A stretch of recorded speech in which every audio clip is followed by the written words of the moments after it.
What is going on, everyone? Asshole Veteran here with another PTSD video, and we're gonna get into my favorite rant in the world, finances.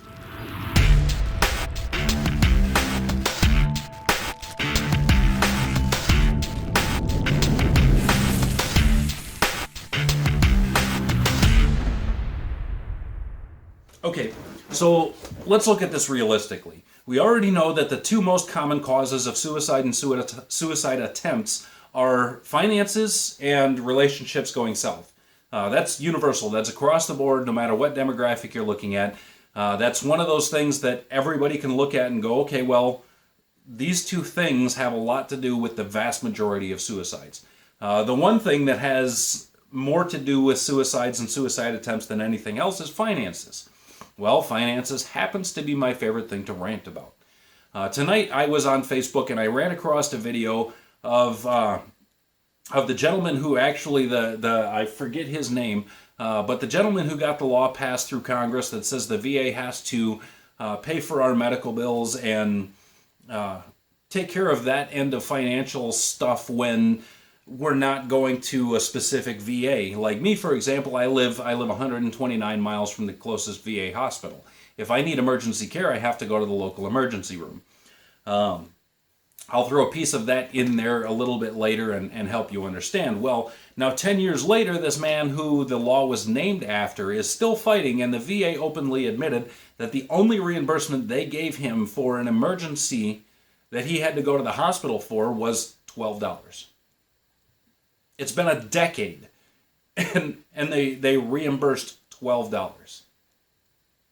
Well, okay, he's a Korean War vet. You know, he probably owns his home. He's probably a little more financially stable than a lot of Vietnam era to current conflict veterans, and so that's a little different circumstance, but it definitely affects all of us.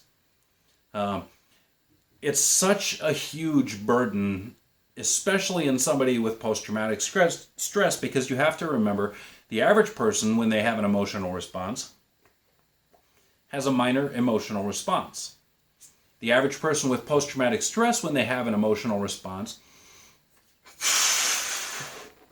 has an overwhelming emotional response. Well, the more often this happens, the more likely that's going to happen. So why does that make a difference? Well, it makes a difference because it's a situation outside of our control that puts us into a domino effect that we cannot stall or stop ever. It's a huge, huge, huge trial. Now, let me explain how this works. Okay, in 2009 went to the hospital for a heart attack. The VA told me, go to the hospital, you're having a heart attack. So, okay, sure, no problem. Well, I ended up in the hospital 3 or 4 times because of this same heart attack.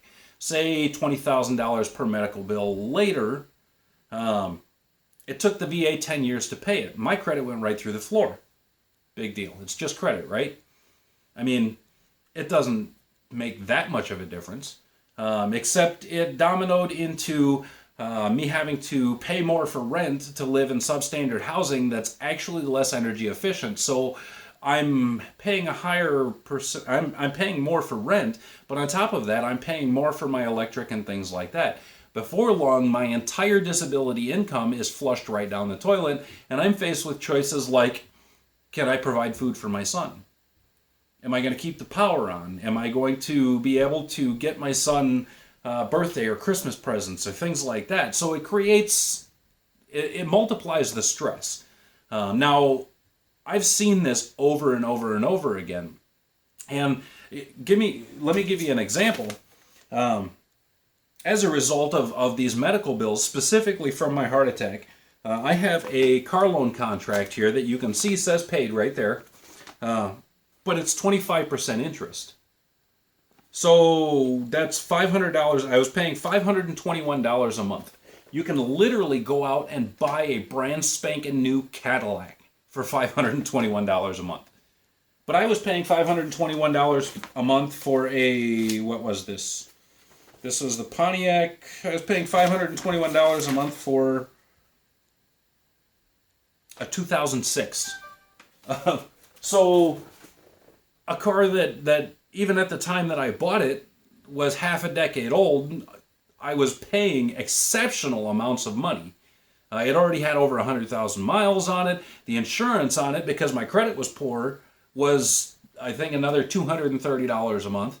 And the car eventually, yes, it eventually got paid off. It was paid off. I'm in good standing, all that kind of stuff. But I still have horrible credit because of the bills. So what's my response? I have to go to a buy now or buy here, pay here lot, or get a cosigner or something like that. Okay, so that's added stress to it. And then on top of it, because I'm getting a substandard vehicle, I have to add vehicle repairs into it. So that's more stress on top of it. And then on top of it, all of it, if because of all the money I'm dishing out for everything else and the fact that I can't hardly sustain here at home, if my truck breaks down or my car breaks down, I can't afford to repair it because I was never able to save up any money, which creates more stress. And then in turn, you end up doing things like getting substandard loans to try and make ends meet, and things start falling apart very, very fast. Now, granted, this is my particular situation, but the important thing about my situation is it's far better than a lot of the vets that I help. I mean, seriously, 21.8 million veterans and literally 5.5 million either have sustainable income, live in a household that's above a poverty line, or are retired. That includes business owners and everything. So 1 in 4 veterans is able to sustain life throughout the entire country. Well, that is a problem. Now, granted, I have a home, I have heat, I have food. Yes, sure, I struggle, big deal. There are other guys out there and gals out there that have it far worse than I do. And I know this firsthand because I'm in the dirt helping these folks on a regular basis. So when you look at things like emergency medical care, it's not just simply whether or not the bill is paid or anything like that. It's a domino effect. It falls into everything. Now, when you apply that to the idea that finances are one of the number one causes of suicide out there, period, across the board, and then you take that and you put it in a situation where somebody has a constant, overwhelming, uncontrollable emotional response, it doesn't take long for things like suicide to start becoming a vast reality. Here's the problem. The problem is most people see suicide as a selfish act, as something that they're doing to get out of these troubles, to not have to feel those things anymore. And in the veteran community, that's not true at all. In the veteran community, in fact, what it is most of these folks, like, honest to God, I have thought about it myself, because financially, I'm worth less alive than a used car. Truly, a decent used car costs more than my life while I'm alive. But I have a $250,000 insurance policy. That's college for my kids. That's a home for my family. That's food on the table for the next year. That's needs and things like that. So I am truly worth more dead than I am alive. And a lot of these vets, when they come out of the service, they actually sign that little piece of paper that carries over their life insurance. Granted, it's very seldom paid out, but it carries over their life insurance regardless. Now, when you add into things like, I personally, one of my biggest concerns is if I die, nobody's going to know. I mean, it's going to take a week for anybody to find out. But totally aside from that, what happens with my burial expenses? Who's going to cover the cost for me to get buried? Who's going to provide that closure for my kids? Who's going to provide that future for my kids? So finances are not just simply something that causes an excessive amount of stress in somebody, especially a veteran with post-traumatic stress. Finances are truly a matter of life and death for many of us. And I can't lie to you and say that these things have never crossed my mind, because they actually do on a fairly regular basis. But I keep fighting. There's a lot of people out there that look at their kids every day and go, you know what? if I die, at least they're taken care of. If I end my life, they have something to fall back on. So it's a sacrifice that a lot of folks see as a benefit to those that they love the most.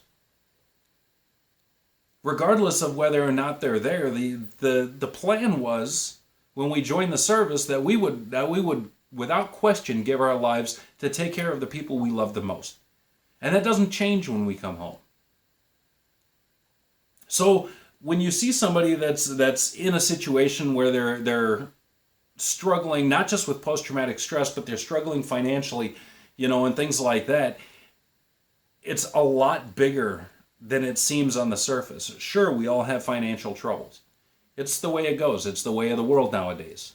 But the emotional response related to those financial troubles is where the extreme comes in. And the easy out that everybody thinks suicide is not an easy out for us. It is simply and wholeheartedly an attempt to do one last good thing to take care of the people that we love the most. I reached out to a couple of vets tonight asking if it was okay if I told their story, and one of them responded and said I would prefer not, and the other ones didn't respond, so that's why you got most of my story tonight. But believe me, please believe me when I tell you, I have watched it in courtrooms and on streets and in strangers' homes and everywhere else, that something like this really does absolutely destroy veterans with post-traumatic stress. It is the single largest contributor to suicides and suicide attempts across the country. In a decade of being shoulder to shoulder, down in the mud, crying with my fellow vets, it is the number one thing I have run across that causes suicidal ideologies. So if you're out there and you see somebody struggling, give them that minute, give them that time to just go, you know what, let's take a second and forget the world's worries and just be us right now. Let's go fishing, let's go camping, let's sit in the rain, let's watch a movie together, let's do something, because I know the whole world is getting to you and I want to show you that I value you just because you are who you are. Give them a chance to take a break from the realities that we face. And if you happen to be one of these VA reps that is seeing this, please help these men and women. They would give their lives to the day they die to cover you without a second thought, and they just need that little bit in return.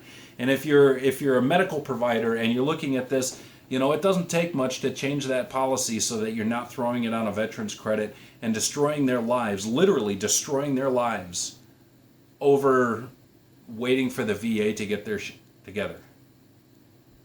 And if you happen to be somebody that's in a position where you're looking at things like car loans, well, maybe look at a vet who has a track record of paying off their bills and go, you know what, I'm going to give you a break just to make things a little easier. I'm going to give you a little better home at the same rate as everybody else just to make things a little easier. And go from there. Because it may not seem like it's that big a deal because it's just money, but while it may be just money to some people, it's life or death to 3/4 of 21.8 million veterans. I just had to throw one quick thing in at the end. I posted that video in a veterans group on Facebook. The last one I did about why we don't reach out for help, and the response was absolutely epic. Literally thousands of responses in like 36 hours. Not so many publicly because, again, vets don't like people to know that they're suffering, but thousands of responses. I couldn't keep up with them. So if I haven't gotten to you yet, I promise you I will. Don't worry. It just happens to be one of those things. And as far as the whole organizations thing goes, it actually ties into this video a little bit, because the truth of the matter is the organizations out there, especially the ones that veterans stay away from, they're run by the 25% that actually has a stable life. So they're run by people who have no concept of what it is to be part of that 75% that is in constant crisis. So please consider that in the process of supporting organizations and things like that. Hope you all have a good night. Hope good things happen for you.